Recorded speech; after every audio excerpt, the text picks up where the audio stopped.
vamos convidar o preletor da noite, né, para se apresentar e fazer o Evangelho da noite. Seja bem-vindo, querido Benê. Boa noite a todos. Que a paz do nosso Mestre Jesus nos envolva, agora e sempre. E é uma alegria muito grande estar aqui revendo amigos tão queridos de muito tempo. E hoje, bom, meu nome é Benedito Luiz, eu sou voluntário lá do Apóstolo João. E hoje nos propomos a conversar um pouco sobre a lição 56 do livro Pão Nosso, psicografado por Chico Xavier, por Emmanuel, né? Então, lição 56, êxitos e insucessos. Sem viver em penúria e sem também viver em abundância. Paulo, Filipenses, capítulo 4, versículo 12. Conhecereis a verdade, e a verdade vos libertará. Em buscando a verdade, somos invariavelmente obrigados a admitir que o ser humano vive infeliz e faz da sua vida uma busca constante para a felicidade. Só que ele mesmo não sabe definir o que é felicidade. Porque cada um de nós temos um próprio conceito do que é felicidade. Não é mesmo? Cada um de nós tem uma forma de entender aquilo que nos faz feliz. Mas, invariavelmente, podemos dizer que a maioria das pessoas diz que a felicidade é ter alguma coisa. Porque nós vivemos numa sociedade onde o importante é ter, enquanto nós sabemos que o importante é ser.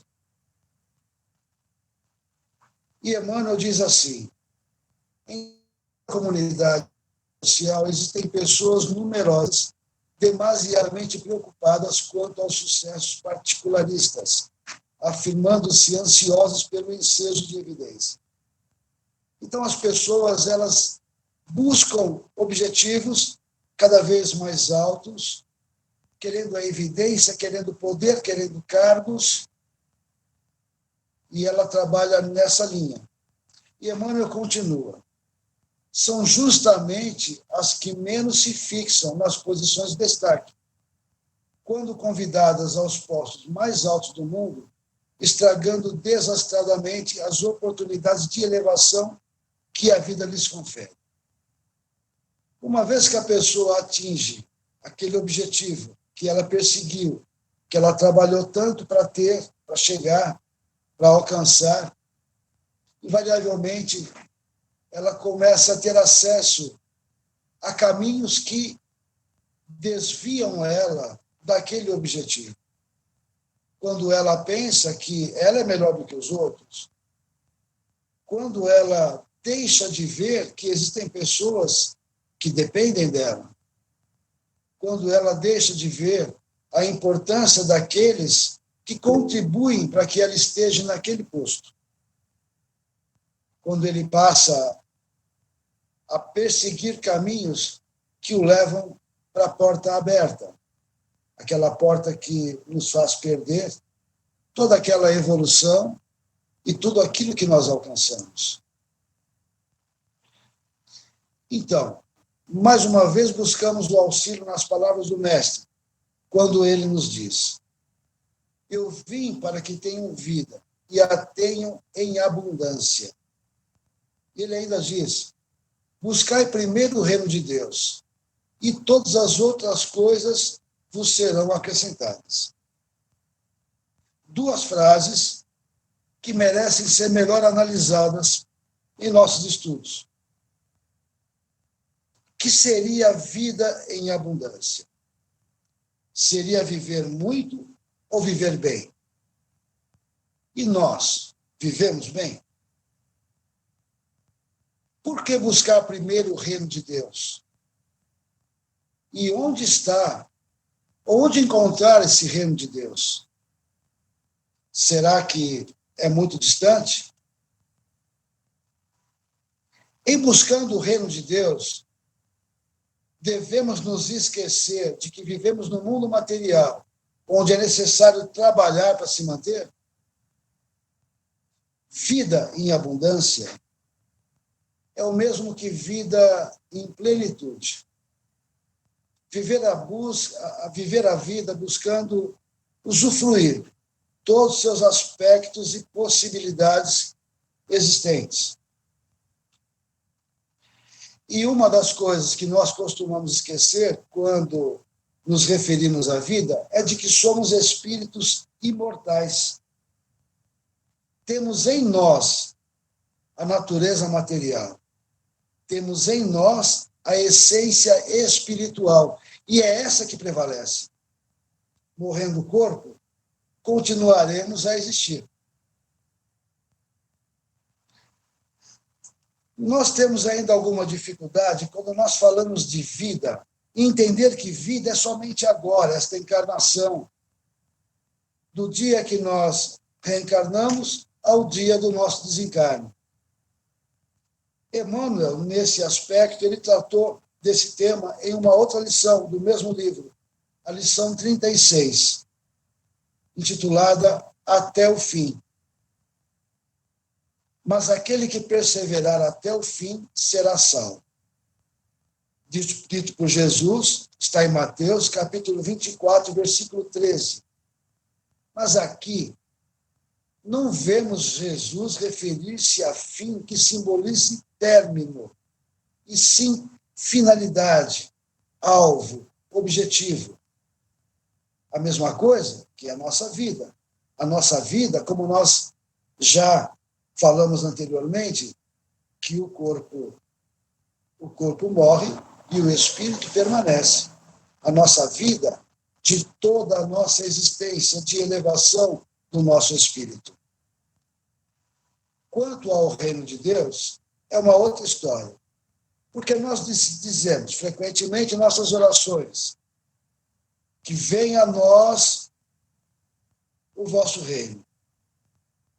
Então, esse reino que nós temos que trazer para dentro de nós, que vai nos fortalecer, que vai nos dar a paz e o equilíbrio para buscar os nossos objetivos,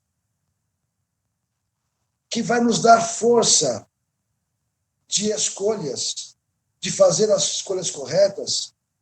Este reino de Deus, quando em nós, e nós vivendo em plenitude, então aí nós vamos conseguir caminhar cada vez em passos mais largos para a nossa evolução. Nós dizíamos há pouco que vivemos numa sociedade que valoriza aquele que tem. Por isso, desde pequenos, somos educados a ter mais e mais, sempre mais. E muitas vezes, para alguns, não importa o preço para se obter as coisas que se quer. É preciso vencer. Este é o lema.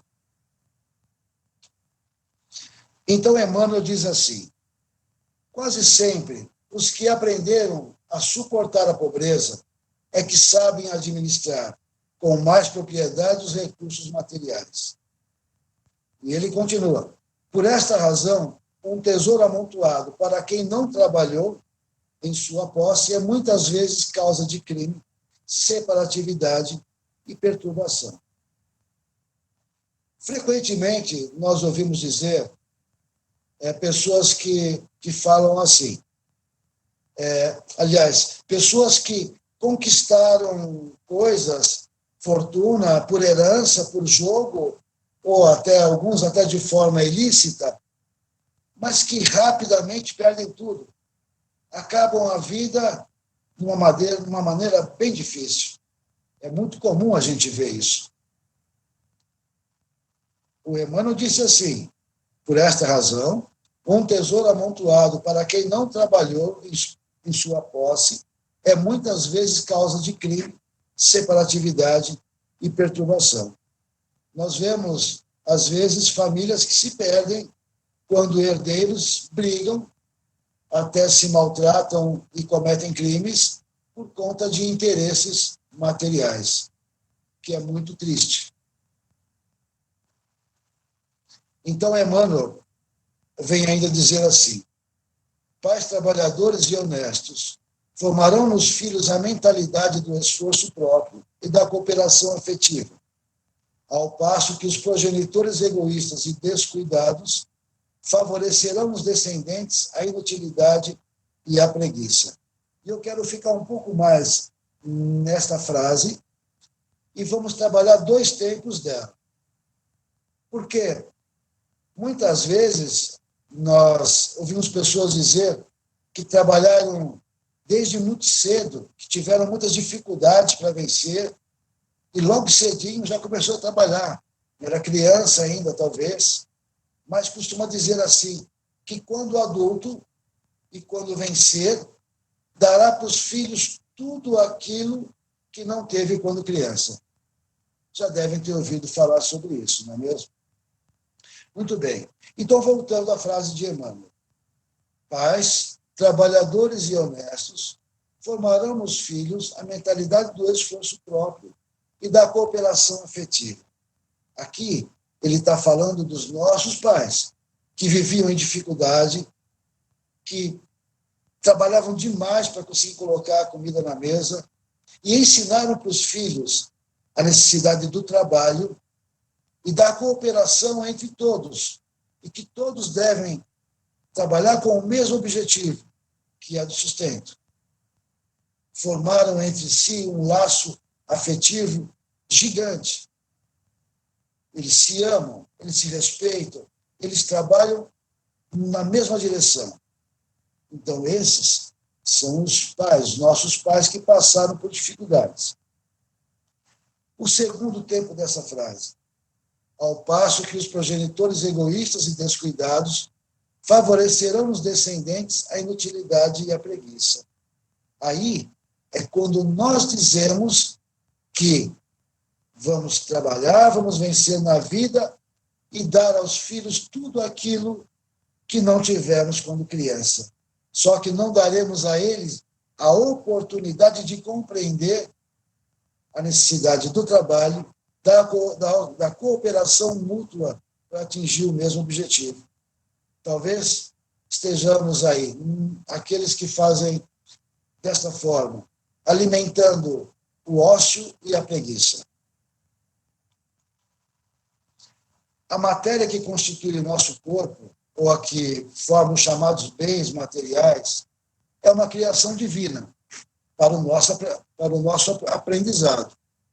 Tanto ela é útil que a riqueza e a pobreza são provas pelas quais o espírito costuma passar, e cada qual encerra lições distintas e muito preciosas.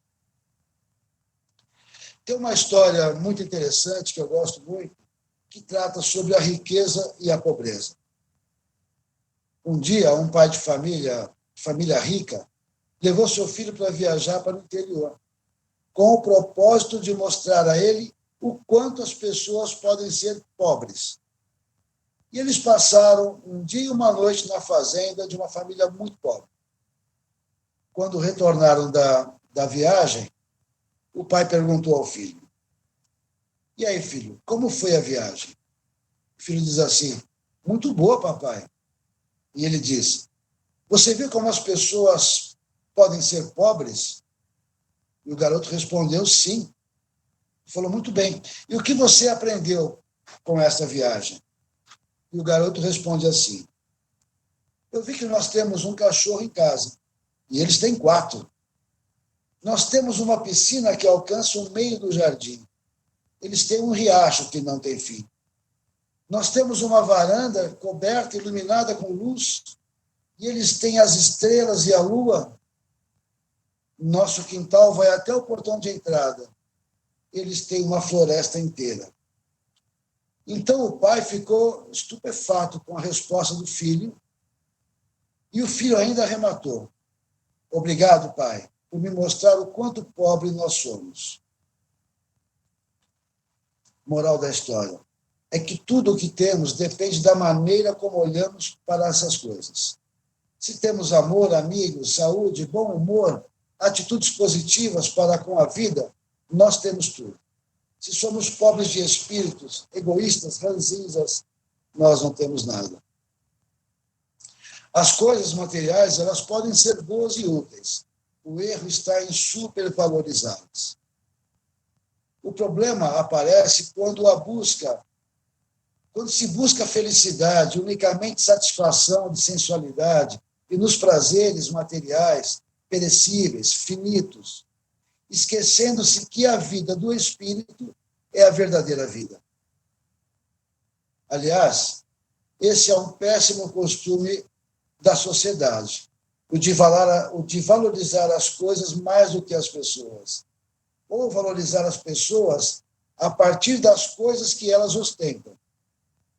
Porém, não é castigando o nosso corpo ou despojando dos bens materiais que resolveremos essa questão.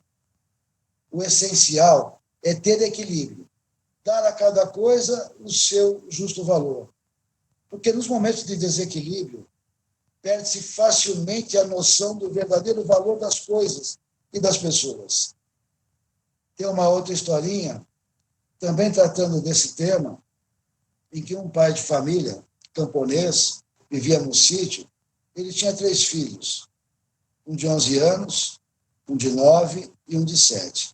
E ele dizia aos meninos que quando completassem 12 anos, ele ia contar para eles um segredo, que faria diferença para a vida toda.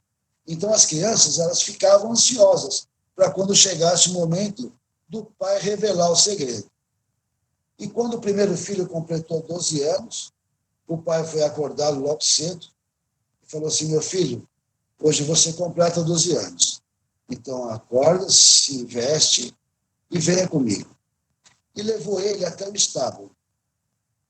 E deu a ele um avental, um banquinho e um balde. E disse assim: este é o seu presente de aniversário. E agora eu vou te contar o segredo. Mas você deve me prometer que não contará aos seus irmãos, porque eles terão a oportunidade de também aprender isso. Não, pai, tudo bem. Então ele contou assim para o menino: a vaca não dá leite. E ele falou: mas como assim, pai, a vaca não dá leite? Ele falou: a vaca não dá leite.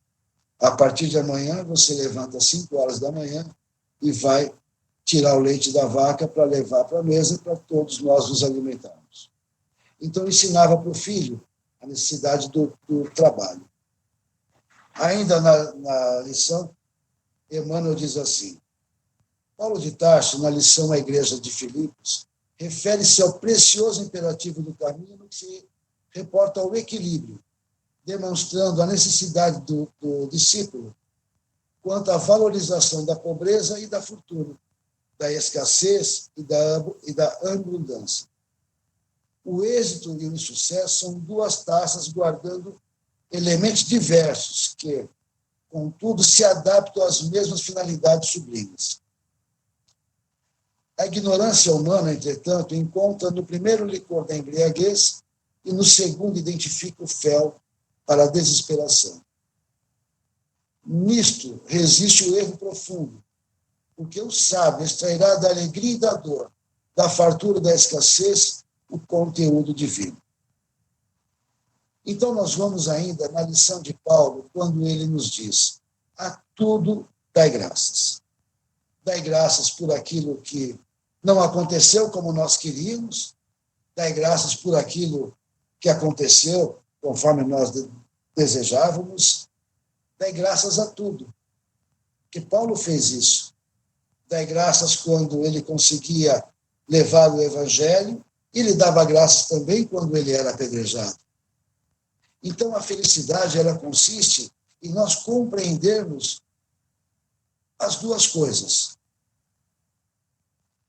A trabalhar com essas 2 coisas, tendo o equilíbrio necessário para se não deixar cair quando alguma coisa der errado. Então, que Jesus nos abençoe, nos traga a sabedoria para distinguir as coisas, nos traga a paz para aceitar aquelas coisas que não foi como nós gostaríamos, mas, sobretudo, nos traga a confiança em Deus e em nós mesmos num futuro melhor. Que Jesus nos abençoe, que todos tenham um Natal repleto de paz, de luz e harmonia, e um ano novo cheio de sucessos, de coisas boas e de realizações. Muito obrigado a todos. Que Jesus os abençoe.